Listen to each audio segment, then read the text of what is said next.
Omwagalwa ampuliriza owasuza otya? Mukama waffe yeebazibwe ate olw'enkya ennungi eno. Mukama tukwebaza kubanga otuwadde omukisa ate era okubaako n'ekigambo ekikulu eky'okusabira abaana baffe okubeera nga bamativu n'ebyo by'obawadde. Tukwebaza kubanga owulidde okusaba kwaffe mu nnya Yesu Kristo Mukama waffe. Amiina. Mwagalwa, olunaku olwajjo ku D21 twasabye Mukama Katonda okuyamba abaana baffe okubeera n'obuvunaanyizibwa. Leero ate ka tubasabire Mukama abayambe basobole okubeera abamativu n'ebyo Mukama by'abawadde n'embeera eyo gye balimu. Ekyawandiikibwa kyaffe tugenda kukiggya mu kitabo ky'Abafiripi essuula 4 obunyiriri okuva ku 12 ppaka ku 13. Agamba atya? Pawulo agamba nti mmanyi okwetowaaza era mmanyi bwe kiba okuba n'ebintu ebingi.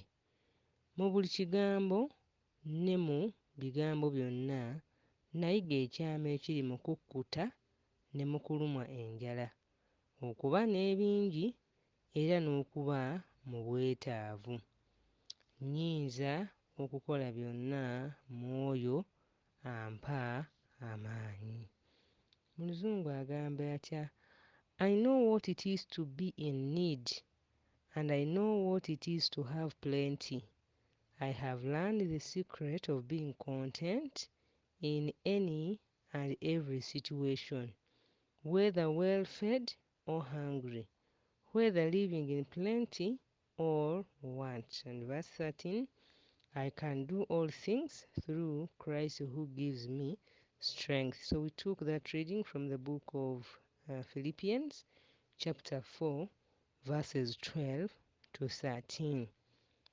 Omwagalwa awuliriza, olwaleero omulembe guno gulina ebintu bingi bye guyaayaanira, nti omuntu yeesanga nga ne bw'aba nga alinako ky'alina, alinako ne bw'ali, naye era emmeeme ye n'emuwuliza nga bino tebimala, neetaaga okweyongerako ebirala bingi nnyo. Era oluusi embeera eyo ey'okubeera nga tetuli bamativu n'ebyo Mukama by'atuwadde oba n'ebyo bye tulina, tuyinza n'okuleetera omuntu okubba. Abantu abamu tebabba lwa kubanga oboolyawo tebalina oba bali mu bwetaavu, nedda, naye olw'okubanga balina ekyooyooyo ekyo eky'obutamatira ne beesanga nga basindikiriziddwa okukola obubi. Wabula Pawulo atugambye nti newankubadde nga ali mu mbeera ey'obwetaavu, wano Good News yagambye I know what it is to be in need and I know what it is to have plenty. Nti mmanyi kye kitegeeza okubeera mu bwetaavu n'okubeera nga sirina, naye I have learned the secret of being content in any and every situation. Nti mu buli mbeera yonna, oba embeera ya bwetaavu oba mbeera ya abundance ng'olina ebikumala, I can do all things through Christ who gives me strength.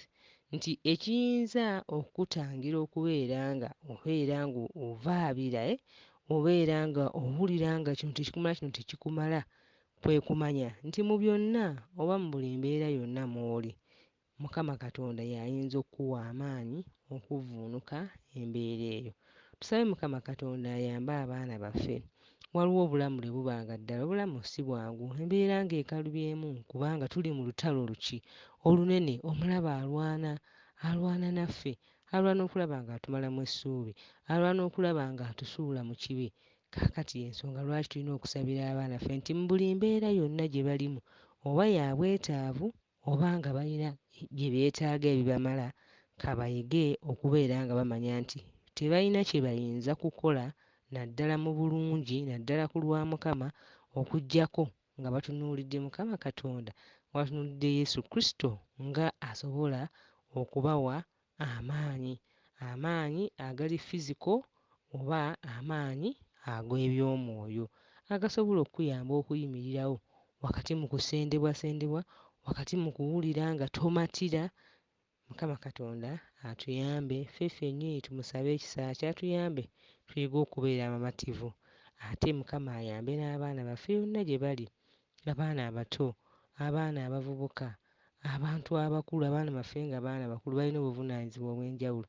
Mukama tusaba abayambe bayige okubeera abamativu mu buli mbeera yonna Mukama Katonda mw'aba abatadde, nga bamutunuulira Yesu ng'asobola okubawa amaanyi n'okuluŋŋamya okw'enjawulo okuyita mu mbeera z'obulamu zino ez'ensi, nga banjawulo, nga tebafaanaganye ng'ensi bw'efaanana, nga tebeeyisiza ng'ensi bwe yeeyisa. Mukama atuwe omukisa. Mukama tukwebaza ate olw'enkya ennungi eno otuwadde abaana nga mukisa gye tuli.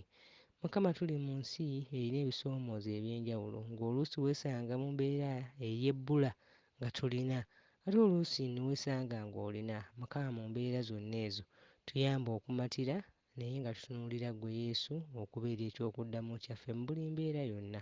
Tukwebaza kubanga olidde okusaba kwaffe mu linnya lya Yesu Kristo Mukama waffe. Amiina.